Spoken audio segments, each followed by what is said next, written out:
Assalamualaikum warahmatullahi wabarakatuh. Halo anak-anak, kita berjumpa lagi. Kita akan melakukan pembelajaran online untuk mata pelajaran Pendidikan Agama Islam dan Budi Pekerti kelas 5 SD. Silahkan disiapkan bukunya. Namun sebelum kita belajar bersama, jangan lupa tulis nama, nomor absen, dan asal sekolah kalian di kolom komentar ya. Sebelum kita belajar bersama, mari kita berdoa kepada Allah Subhanahu wa taala. Berdoa mulai. Bismillahirrahmanirrahim.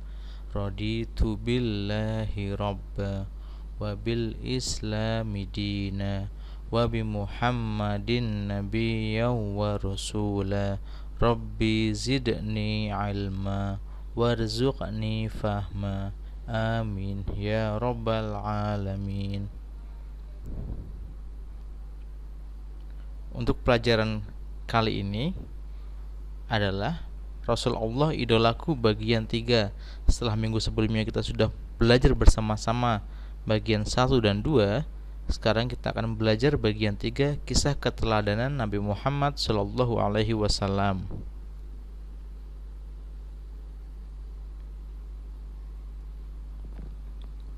Nabi Muhammad Shallallahu Alaihi Wasallam lahir di kota Makkah Al-Mukarramah pada hari Senin, tanggal 12 Rabiul Awal bertepatan dengan tahun gajah atau 20 April 570 Masehi.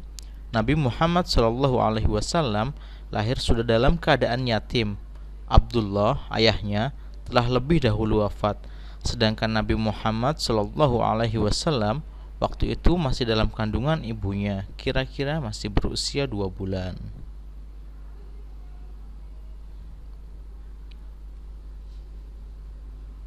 Ibu Muhammad bernama Aminah binti Wahab, dari kalangan suku Quraisy yang terpandang mulia di masa itu.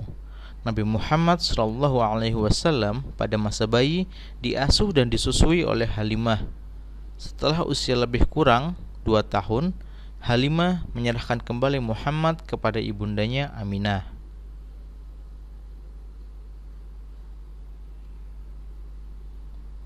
Pada masa kanak-kanak, Muhammad kecil selalu diajak pamannya, Abu Thalib, menggembala kambing. Ia senang dengan pekerjaannya dan sayang pada hewan. Karena itu, paman Muhammad sering menyebutnya si cerdas yang lincah dan baik.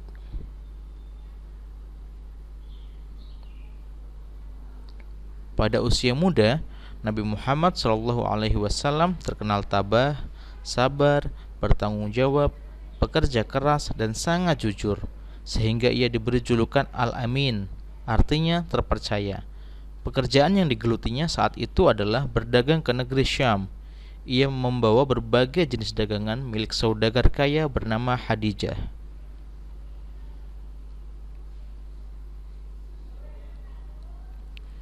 Karena kejujuran Muhammad, Khadijah jatuh cinta padanya.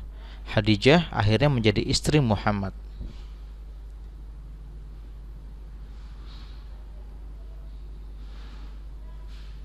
Pada usia 40 tahun, beliau diangkat menjadi rasul, berdakwah mengajak umat manusia menyembah Allah Subhanahu wa taala dan meninggalkan kemusyrikan, yaitu penyembahan terhadap berhala.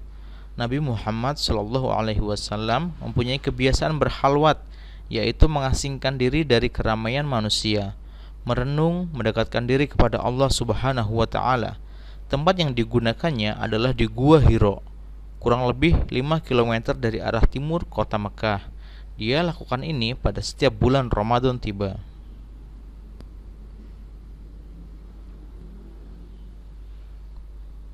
Pada hari ke-17 dari bulan Ramadan saat itu, Muhammad Shallallahu Alaihi Wasallam mengalami peristiwa yang sangat menakjubkan. Beliau menceritakan peristiwa itu. Di saat aku sedang tidur, datanglah malaikat Jibril menghampiriku seraya berkata, "Bacalah." Aku tidak dapat membaca, jawabku. Malaikat lalu memelukku hingga aku merasa bahwa kematian sedang menghampiriku.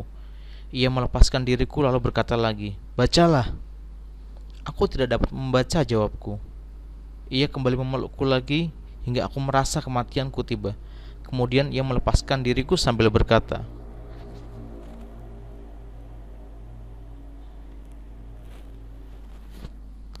A'udzu billahi minasyaitonir rajim. Bismillahirrahmanirrahim.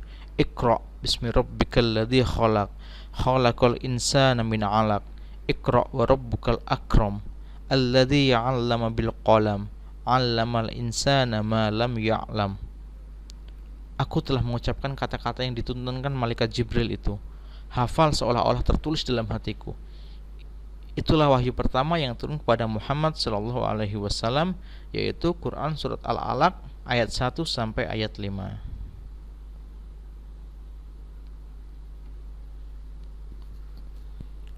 Dalam menyiarkan agama Allah Subhanahu wa taala, Nabi Muhammad sallallahu alaihi wasallam tidak pernah takut sekalipun berhadapan dengan berbagai rintangan. Dakwahnya sering dihadang, bahkan diancam akan dibunuh. Abu Jahal adalah orang yang paling membenci Nabi Muhammad sallallahu alaihi wasallam. Suatu ketika, Nabi Muhammad sallallahu alaihi wasallam sedang beribadah, lantas Abu Jahal dan komplotannya datang sengaja mengotorinya dengan najis. Namun Nabi Muhammad sallallahu alaihi wasallam hanya berdoa kepada Allah Subhanahu wa taala. Ya Tuhan, kepada Engkau aku menyerahkan kaum Quraisy. Doa ini dibaca berulang-ulang oleh Nabi Muhammad sallallahu alaihi wasallam. Nabi Muhammad sallallahu alaihi wasallam selain terkenal jujur dan pemaaf, juga peduli dan mencintai anak yatim. Nabi pernah bersabda, "Barang siapa yang merawat dan mengasuh anak yatim dengan sebaik-baiknya, kelak mereka akan masuk surga, dan tempatnya berdekatan dengan Nabi." Hal ini diisyaratkan Nabi dengan jari telunjuk dan jari tengahnya yang berdekatan dan tidak terhalang apapun.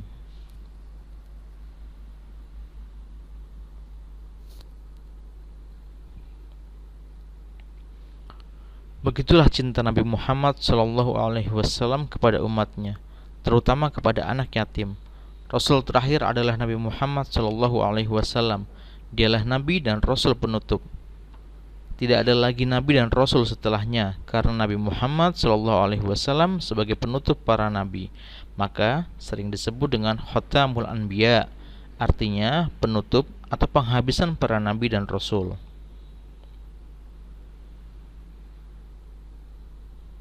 Banyak keteladanan sikap yang ada pada diri Nabi Muhammad SAW yang harus kita teladani dalam kehidupan kita sehari-hari.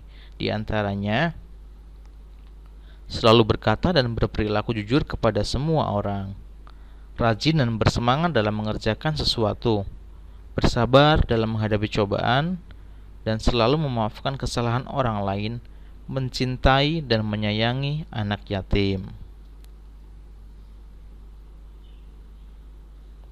Setelah kita belajar bagian 3 Rasulullah idolaku, keteladanan kisah Nabi Muhammad SAW, maka sikap kebiasaanku: 1. Insya Allah aku suka membantu.